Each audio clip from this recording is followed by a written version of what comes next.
বিসমিল্লাহির রহমানির রহিম। আসসালামু আলাইকুম। এটা হলো পটল দিয়ে রুই মাছ দিয়ে ঝোল। আর পটল দিয়ে রুই মাছ দিয়ে ঝোল কীভাবে রান্না করলাম আপনাদের সাথে শেয়ার করবো। আপনারা আমার ভিডিওটা না টেনে দেখতে থাকুন। আর এটার সাথে আছে করলা ভাজি।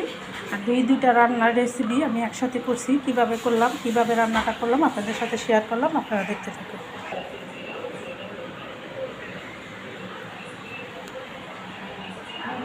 আসসালামু আলাইকুম। আবার চলে আসলাম রান্নাঘরে। আর আজকে কী দিয়ে কী উপকরণ দিয়ে কী রান্না করব সেটা আপনাদের সাথে শেয়ার করব। আপনারা দেখতে থাকুন।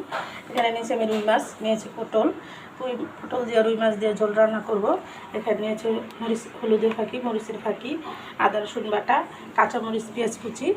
আমি নিয়েছি আজকে করলা ভাজিও করবো। এটার সাথে দুইটা রান্না করব আর আপনাদের সাথে শেয়ার করব। আপনারা দেখতে থাকুন। মাছটা আমি একটু ভেজে নেব। এটাতে আমি একটু হলুদ আর একটু লবণ মাখিয়ে নেব সামান্য।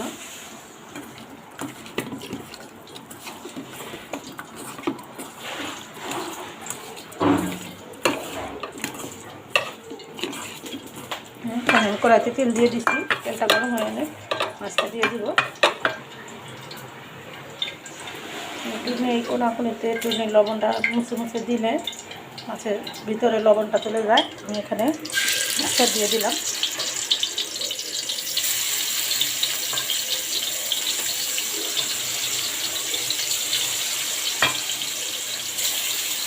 দেশের অবস্থা ভালো না, মানুষের মনও ভালো না, রান্না বাড়ার মনোযোগ চলে না। তা আমার ভালো হয়ে গেছে একটি একদম গড়ার আগে উঠে যাবে।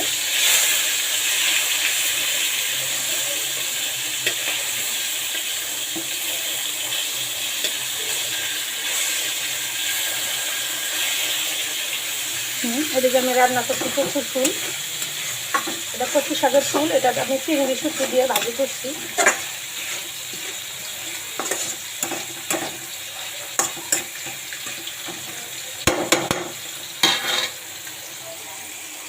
হ্যাঁ, মাছটা ভাজা হয়ে গেছে। আমি এখন নামিয়ে নিব।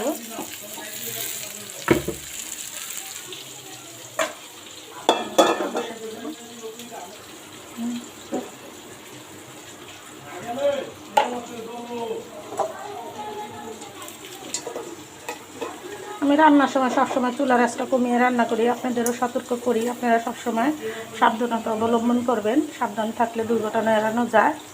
আর আমার কি সবার মন মানসিকতাই ভালো না। বেশি কথা বলার মতো শরীর, মানুষের মন অত ভালো না। আমিও বেশি কথা বললাম না।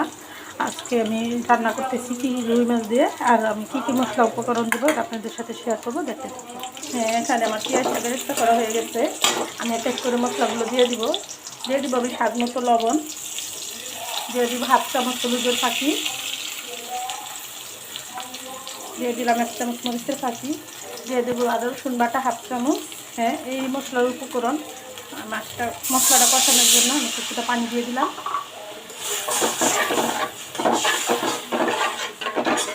একদম হালকা মশলা দিয়ে পটলের তরকারি রান্না করতে হয়, তার জন্য আমি হালকা মশলাই দিলাম, বেশি মশলা দিলাম না। আর পটলের ঝোল রান্না করলে একটু হালকা হালকা সাদা সাদা মশলা দিয়ে অনেক সুস্বাদু হয়। আপনারা ওরকম করে রান্না করবেন। কী মশলা উপকরণ দিলাম আপনাদের সাথে শেয়ার করলাম।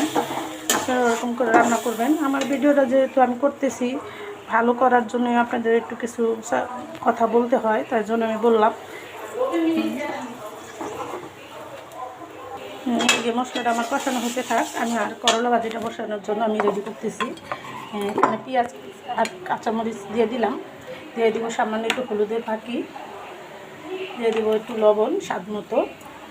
কড়াইতে তেল দেওয়া আছে। একদম সিম্পলভাবে রান্নাটা করতেছি।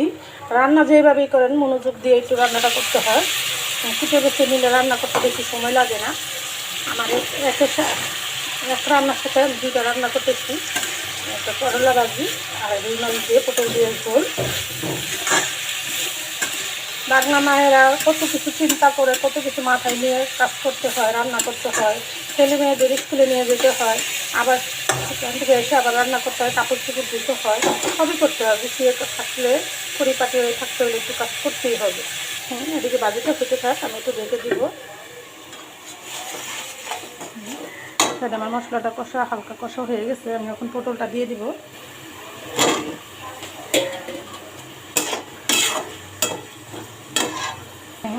পটলটা আমি ঢেকে দিলাম 5 মিনিট কষিয়ে ফিরে আসবো 5 মিনিট পর। 5 মিনিট পর দেখেন আমার পটলটা কষা হয়ে গেছে।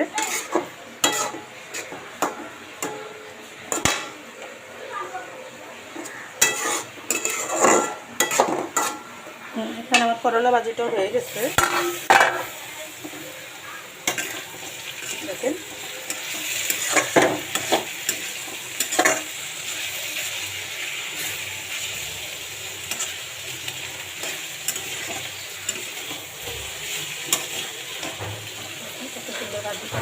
আমি হালকা একটু হলুদ দিচ্ছি, আমরা বাজিতে হলুদ খাই না, তারপরে একটু দিচ্ছি। আমি এখন দিয়ে দেবো মাছ আর দিয়ে দেবো ঝোল, আর একটু ঝোল দেবো। কী কী উপকরণ দিয়ে কীভাবে রান্নাটা করলাম আপনাদের সাথে পুরোটাই শেয়ার করলাম। এই রান্নাটা আমি আরও 5 মিনিটের মতো করবো আর ফিরে আসবো 5 মিনিট পর।